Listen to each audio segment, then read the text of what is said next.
नमस्कार, अस्सलाम वालेकुम। स्वागत है आपका लाइव हिंदुस्तान के वीडियो शो दीन दुनिया में। मैं हूं इमरान खान। आइए आज के इस शो का आगाज करते हैं, लेकिन उससे पहले आपसे गुजारिश रहेगी कि हमारे इस शो को लाइक कर दीजिए ताकि ये ज्यादा से ज्यादा लोगों तक पहुंच सके। आपसे भी गुजारिश रहेगी कि इमरान खान के साथ आखिर तक कनेक्ट जरूर रहेगा। इस्लामिक रिपब्लिक ऑफ ईरान पर किसी भी वक्त हो सकता है हमला। जी हां, इसके लिए इस्राएल को अमेरिका से हरी झंडी मिल गई है। पिछले 3 दिनों से यह खबर बहुत तेजी से मंजर आम पर है। जब हमने इसके लिए एक्सपर्ट से चर्चा की तो उन्होंने भी इससे इनकार नहीं किया है।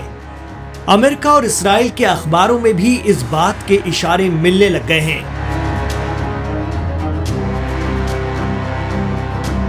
दरअसल हाल ही में अमेरिकी प्रेसिडेंट डोनाल्ड ट्रंप और इस्राएली पीएम बेंजामिन नेतन्याहू की मुलाकात के बाद नेतन्याहू ने यह बयान दिया था कि 20 अमेरिकी प्रेसिडेंट से मिलने जैसा है अकेले अमेरिकी सदर ट्रंप से मिलना। कहा जा रहा है कि उनकी इस बात में बहुत बड़ा इशारा छिपा हुआ है। ट्रंप ने नेतन्याहू को ईरान पर हमले की इजाजत दे दी है। यही वजह है कि वो सदर ट्रंप से अपनी मुलाकात को बेहद खास बता रहे हैं। कहा जा रहा है कि ट्रंप से ग्रीन सिग्नल लेकर आए हैं नेतन्याहू और अगले कुछ दिनों में बड़ा हमला तय है ईरान पर।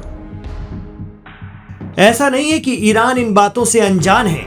ईरान ने भी पिछले कुछ दिनों में अपने लेवल पर मिल रही खुफिया जानकारियों की बिना पर अपनी तैयारी भी शुरू कर दी है। या यूं कहें कि सदर ट्रंप के अमेरिका का इख्तिदार संभालने से पहले ही ईरान ने अपनी जंगी तैयारियों को अंजाम देना शुरू कर दिया था। यही वजह रही कि ईरान अपनी अंडरग्राउंड मिसाइल सिटी से लेकर ड्रोन ताकत का मुजाहरा दुनिया के सामने करता रहा और बार बार ये इंतबाह देता रहा कि कोई भी उसे हल्के में लेने की भूल न करे। इस खबर को देखते वक्त आपके जहन में शायद ये ख्याल आ रहा होगा कि एक तरफ तो इस्राएल हिजबुल्लाह के साथ सीज फायर कर चुका है, उसने मजबूर होकर हमास के साथ भी गजा में जंगबंदी कर ली है, तो अब वो शांति से रहने के बजाय ईरान को क्यों छेड़ेगा? तो एक्सपर्ट मानते हैं उसकी बड़ी वजह यह है कि इस्राएल अब ईरान को डायरेक्ट इन्वॉल्व करना चाहता है। दरअसल इस्राएल ईरान हिमायती तंजीमों से लड़ कर हार गया है। हालात ये हैं कि उसे हिजबुल्लाह से भी समझौता करना पड़ा और हमास से भी। न गजा मिला, न लेबनान, न हमास खत्म हुआ, न हिजबुल्लाह को वो मिटा पाया। ऊपर से ईरान इन सब को खुलेआम सपोर्ट करता है, साथ ही खुद सेफ रहता है। अब इस्राएल की मंशा है कि इन तंजीमों के सोर्स ईरान को इंगेज करके रखा जाए, लेकिन एक्सपर्ट मानते हैं कि इस्राएल और अमेरिका ने मिलकर अगर ईरान पर हमला कर दिया तो ये दोनों यहां बुरी तरह फंस जाएंगे। फिर ये जंग 1, 2 या 10 दिन में खत्म नहीं होगी, बल्कि 10 साल तक चलेगी। इसकी वजह है ईरान की जियोग्राफी।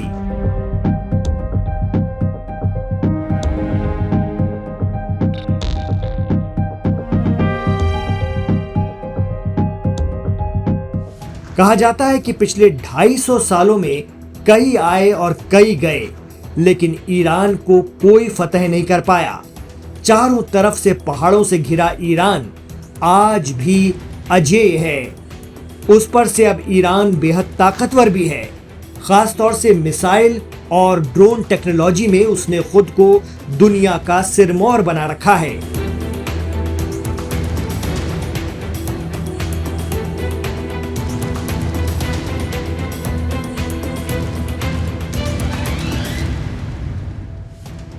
इसका मुजाहरा वो इस्राएल पर पिछले साल एक नहीं 2 बार सीधे हमले करके कर चुका है।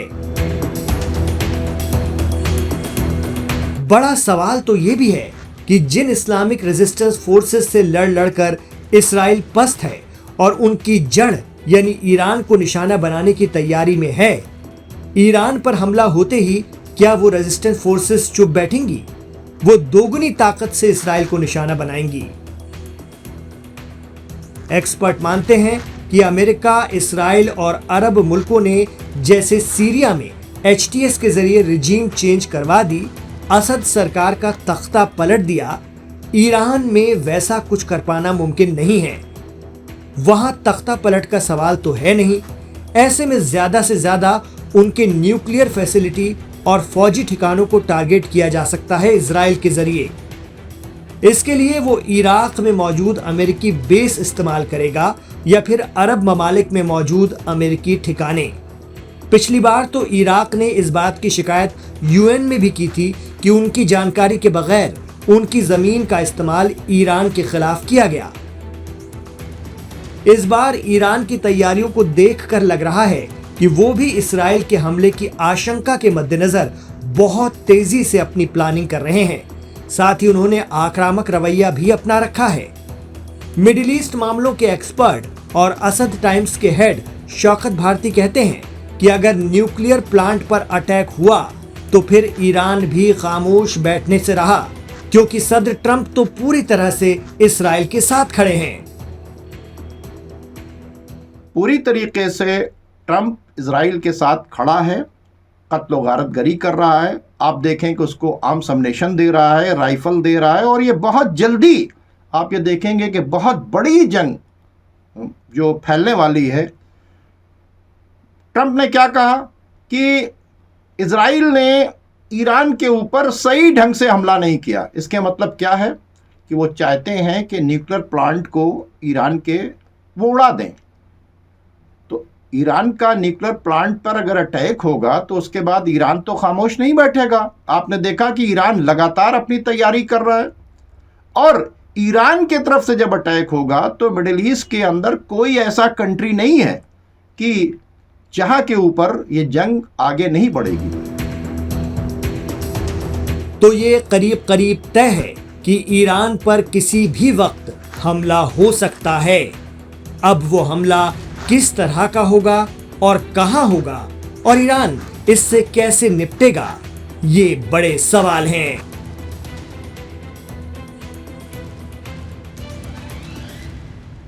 तो ये था दीन दुनिया का आज का एपिसोड। आपको कैसा लगा हमें कमेंट बॉक्स पर जरूर बताइए। हमें आपके राय, मशवरों और तासुरात का इंतजार रहता है। हमारे चैनल लाइव हिंदुस्तान को सब्सक्राइब जरूर कर लीजिएगा। इमरान खान के साथ आखिर तक कनेक्ट रहने के लिए आपका बहुत बहुत शुक्रिया। अपना ख्याल रखिएगा और दुआओं में हमें याद रखिएगा।